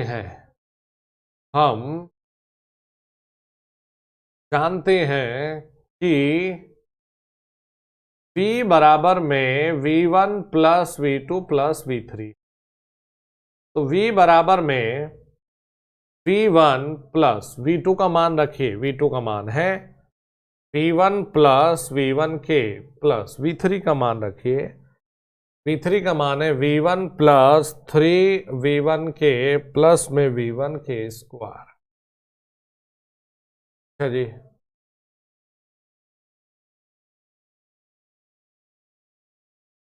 तो भैया ये क्या क्या मिल गया आपको? आपको पता है V1 plus V2 plus V3 है, तो V2 की जगह क्या रख दिया? V1 प्लस V1 के प्लस में V3 का मान है V1 प्लस 3V1 के प्लस में V1 के स्क्वायर। तो V1 3V1 प्लस में 4V1 के प्लस में V1 के स्क्वायर। तो V बराबर में V1 कॉमन ले लो, 3 प्लस 4 के प्लस के, ये आ जाती है समीकरण नंबर 3। समीकरण 1, 2 और 3 का इस्तेमाल करके आप ये लिख सकते हो, समीकरण 1, 2 व 3 का उपयोग करने पर आप क्या ये लिख सकते हो भाई बच्चों, V1 बराबर में, अगर यहां से V1 का मान चाहिए, इसे इसके नीचे भेजोगे V2 1 प्लस के, हाँ जी। अगर आपको यहां से V1 का मान चाहिए तो इसे V3 के नीचे भेजोगे 1 प्लस 3K प्लस में के स्क्वायर। यहां से V1 का मान चाहिए तो V बटे 3 प्लस 4K प्लस में के स्क्वायर। लेकिन ये बता दूं, ये दुनिया का एक ऐसा फॉर्मूला बना यहां से जिससे कोई न्यूमेरिकल नहीं बचता। लेकिन सोचने की चीज ये है इसमें, इसे अगर आपने छोड़ भी दिया डेरिवेशन को और ये याद है तो बेटा हर एक चीज को आप कर सकते हो। लेकिन शर्त मेरी यह है कि आपको इसमें V1 सबसे ऊपर मानना है, फिर V2, फिर V3। तो आपको एक ऐसा फॉर्मूला मिल जाएगा, V1 बराबर V2 1 प्लस के बराबर V3 upon 1 plus 3K plus के स्क्वायर बराबर V बटे 3 प्लस 4K प्लस के स्क्वायर। इस फॉर्मूले की ताकत समझिए क्या है। मैंने ये कहा किसी एक ट्यूशन पर चलते हैं, किसी 3 डिस्क इंसुलेटर में क्रॉस आर्म्स के पास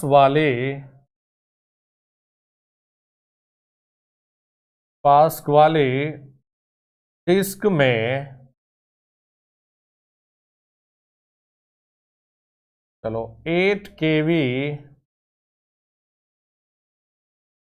वोल्टेज दिया है। यदि K का मान 0.11 हो तो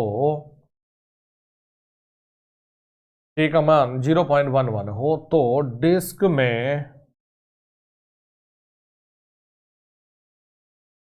कुल,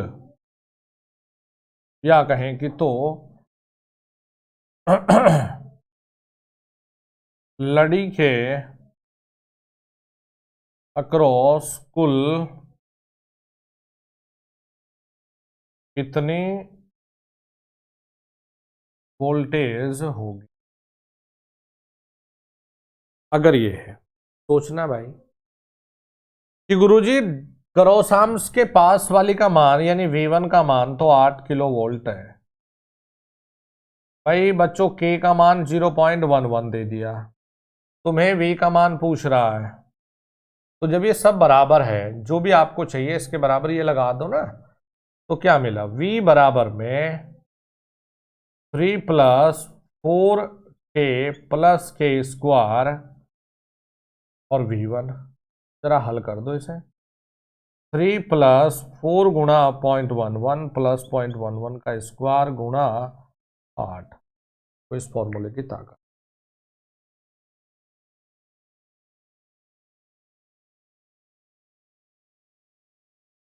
थ्री प्लस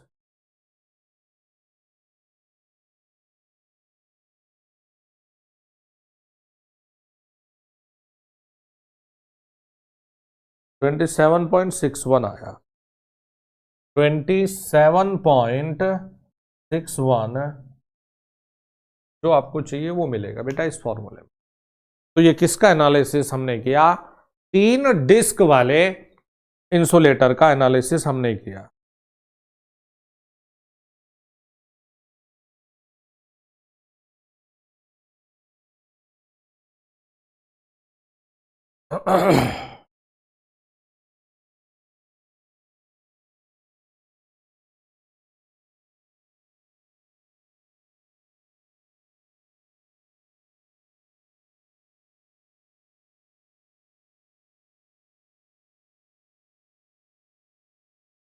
V1 बराबर V2/1 + K बराबर V3/1 + 3K + K² बराबर V/3 + 4K + K²। अगर आपने ये इसको दिमाग में रख लिया, याद कर लिया मेरे शेरो, तो बस ये दिमाग में रखना, सबसे ऊपर V1 फिर V2 फिर V3 है और वो उसके लिए लागू होगा। तभी बच्चा बोलता है ना सर थोड़ा ऊट पटांग सवाल आ गए। भाई तो हमें तैयारी भी फिर उस लेवल की करनी पड़ेगी, हमें अपनी विचारधारा उसी लेवल से सेट करना पड़ेगा।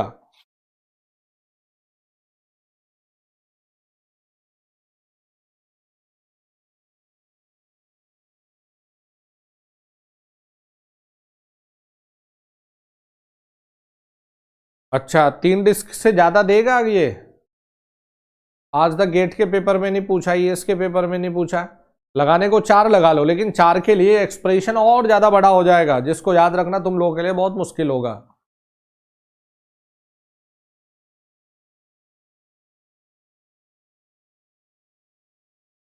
लगाने को 5 लगाओ 10 लगाओ, लेकिन सवाल के तौर पर मैक्सिमम 3।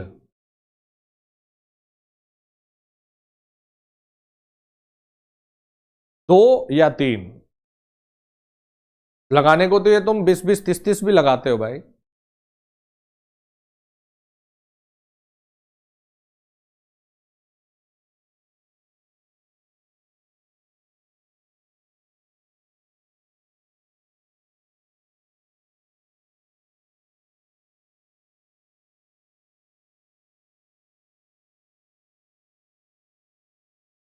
ठीक है जी, चलिए अब आगे बढ़ते हैं।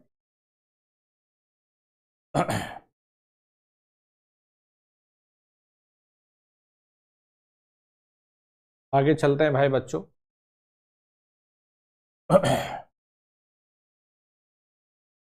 तो ये था हमारा 3 डिस्क के लिए एक छोटा सा एनालिसिस।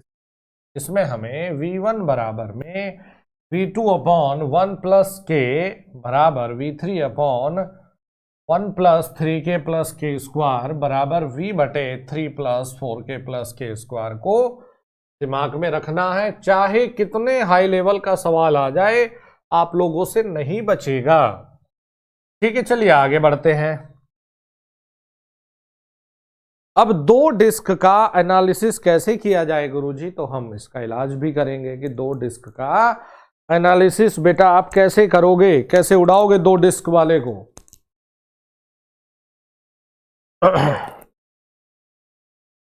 देखिए जी कैसे उड़ाएंगे। जब हम 2 डिस्क के लिए देखेंगे तो 2 डिस्क का तात्पर्य होगा सिर्फ इस तार भाग गया बेचारा, है जी।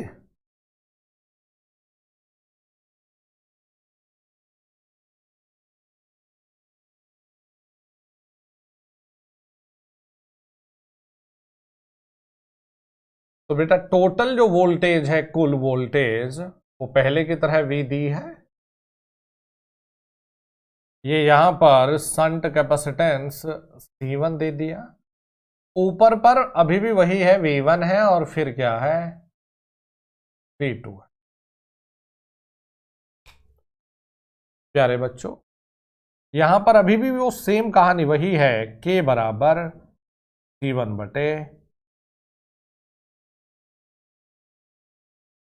अच्छा, अगर स्ट्रिंग एफिशिएंसी हम निकालने लगे तो टोटल वोल्टेज V बटे नंबर ऑफ डिस्क कितनी है 2 गुणा कंडक्टर के पास वाले डिस्क में वोल्टेज कितनी है V2।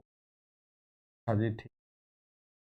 ये नोड बनी है A, यहां से करंट हमने दिखाया I2, वो बट गया है 2 जगह, एक I1 में बेटा और ये स्मॉल।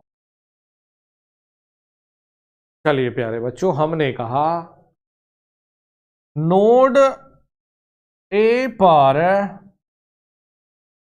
नोड A पर KCL लगाने पर, KCL लगाने पर तो ये कितना हो गया, I2 बराबर में I1 प्लस स्मॉल, I2 का मान वही कहानी V2 omega C V1 omega C, और I1 का है V1 ओमेगा C1।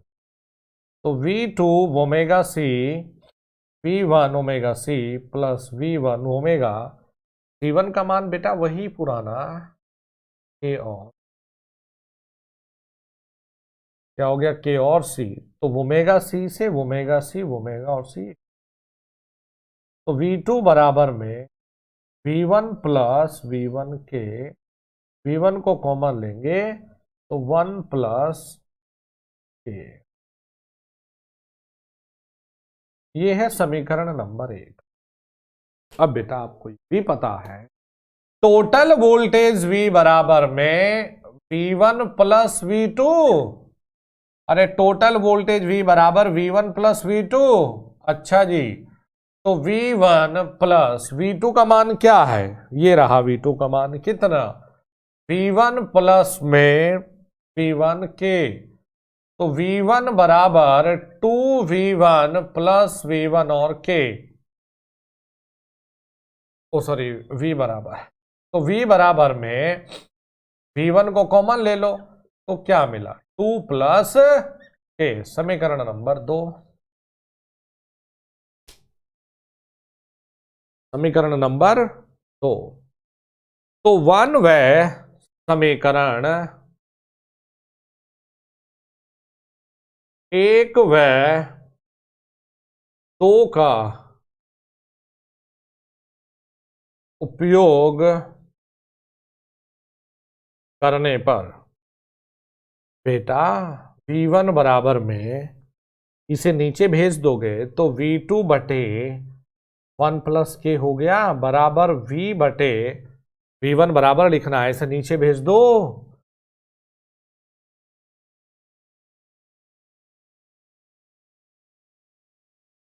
तो के लिए आपके पास ज्यादा चांस है।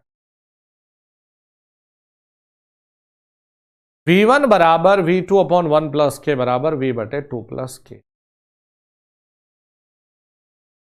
v क्या है? टोटल वोल्टेज, और v का मतलब हमने पहले ही लिखा है भैया। v कौन सी वोल्टेज है? Phase voltage.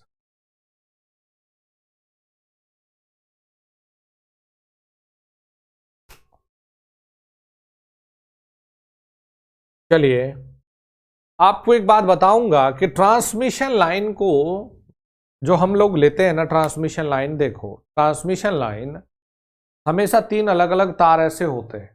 तो ट्रांसमिशन लाइन को सदैव हम स्टार में ही लेकर चलते हैं, या स्टार में ही ट्रांसमिशन लाइन बेटा जोड़ी जाती है, कभी भी डेल्टा में नहीं। तो ये भी पॉइंट लिख लो, कहीं ना कहीं आ जाए। ट्रांसमिशन लाइन सदैव तार में ही जुड़ी होती। देखो भाई, हमने क्या कहा है, हमने ये भी तो पढ़ा था अभी, प्रत्येक डिस्क, प्रत्येक डिस्क 11 kV के लिए बनी होती है, 11 kV के लिए। चलो कुछ सवाल करते हैं। क्या है सवाल? एक छोटा सा सवाल ये है, एक 440, पॉइंट को समझिए, चलो एक 110 kV सिंगल फेज, देखिए कहां गलती नहीं करनी है, सिंगल फेज ट्रांसमिशन लाइन के लिए सस्पेंशन इंसुलेटर में, सस्पेंशन इंसुलेटर में कितनी डिस्क बनाए। तो सिंगल फेज में ना तो फेज वोल्टेज का कोई मतलब होता है, ना ही लाइन वोल्टेज का कोई मतलब होता है। तो यहां हम कितने करेंगे कि भाई 110 बटे प्रत्येक कितने पे डिजाइन है, 11, तो आपने कहा जी 10 डिस्क बनाओगे। फिर स्टार कनेक्शन में आप ये पढ़कर आते हो, स्टार में ये पढ़कर आते हो कि लाइन वोल्टेज बराबर √3 फेज वोल्टेज। भाई फेज वोल्टेज बराबर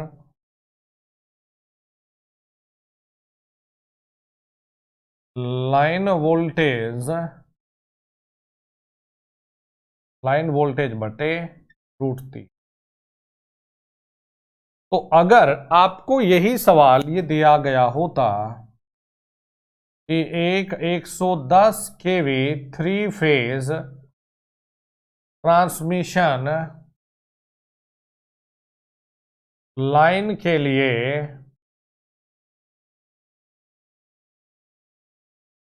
सस्पेंशन इंसुलेटर में कितनी डिस्क बनाए, प्लीज ध्यान से देखिए। हमेशा याद रखिए, जब भी बाय डिफॉल्ट ये दिया जाता है तो सवाल में ये लाइन वोल्टेज ही दिखा जाता है। तो आप इसका इलाज कैसे करेंगे? पहले आप फेज वोल्टेज निकालेंगे, तो V यानी फेज वोल्टेज 110 बटे √3, 110 डिवाइड बाई √3, तुम्हें मिला ये 63.50 kV। तो अब डिस्क की संख्या जो निकालोगे वो निकालोगे 63.50 बटे 11। तो ये कितनी मिली 5.77। तो ये तो कहाँ से लाओगे, तो तुम कहोगे हम 6 या फिर एक ज़्यादा सेफ्टी के हिसाब से 6 या 7 इस्तेमाल करेंगे।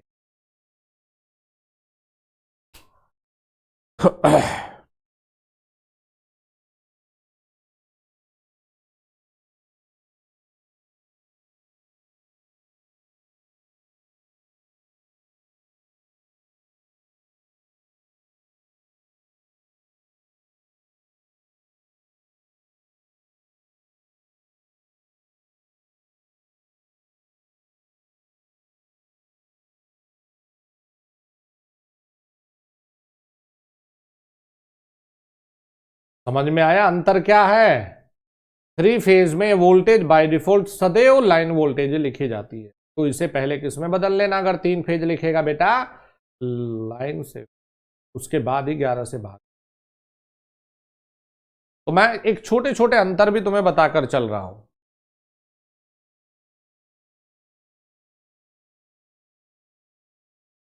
तो कुछ सीखा है कि नहीं? फॉर्मूले में +1, जसवीर जी जो तुम्हें सिखाया ही नहीं उसे जबरदस्ती क्यों घुसा रहे हो? फॉर्मूला +1 मैं तो ये सिखाया ही नहीं भाई। इतना चलो जो तुम्हें सिखा रहा हूं बेटा। 5.77 कहां से लाए? नहीं 5 बजे मैंने किसी और की कर दी यार, जिनकी मैं सुबह ले रहा था मैंने उनकी 5 बजे क्लास कर दी। तुम लोगों की एक साथ ही मैं 2 घंटे क्लास लूंगा, नहीं तो 1 घंटे में मजा नहीं आता यार। ट्रांसमिशन लाइन सदैव स्टार में होती है, समझ में नहीं आया। अच्छा तुम डेल्टा में ट्रांसमिशन लाइन को बना सकते हो, स्टार में तो होती है लाइनें, इधर खंबे पे लग गई इधर लग गई। तुम कभी डेल्टा में इन्हें ऐसे जोड़ सकते हो, एक से दूसरी फिर तीसरी, ऐसे नहीं ना। तो ट्रांसमिशन लाइन को बेटा सदैव आप जो पढ़ेंगे तो स्टार में ही देंगे।